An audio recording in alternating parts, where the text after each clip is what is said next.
তোমাকে না জানিয়ে তোমার এই কালো কুচকুচে চুল আমি সাদা করে দেব, রুখতে পারবে? তোমার এই চোখের লাল চাহনি আমি ঝাপসা করে দেব, ঠেকাতে পারবে? তোমার এই লোহার মতো মজবুত দাঁত 32টা 16 একটা একটা করে ট্রান্সফার করিয়ে দেব, তোমার কাছে কোনো পারমিশন নেব না, ধরে রাখতে পারবে?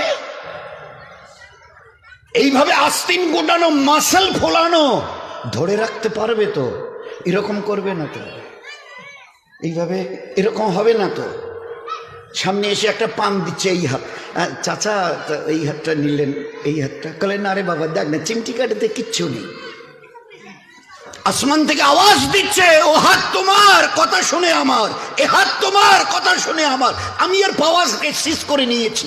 এই দুটো পা যদি হনন হনন করে হেঁটে চলো, খালি একটা পায়ের যদি সামান্য একটু প্যারালাইসিস করে দিই না, তো জীবনভর করে হাঁটতে হবে। বেডরুম থেকে নিয়ে বাথরুম একদম লাগালাগি, অ্যাটাচড, আমরা বলি না অ্যাটাচড। তুই বেডরুম থেকে নেমে বাথরুম কত 4-5 হাত, বেডরুমের দেয়াল আর এই যেই হচ্ছে বাথরুমের দেয়াল, মাঝখানে একটা দরজা, তো এখান থেকে উঠে ওই ঘর রুমটাতে পারবে? আছে পাওয়ার? কিসের দেমাগ তোমার?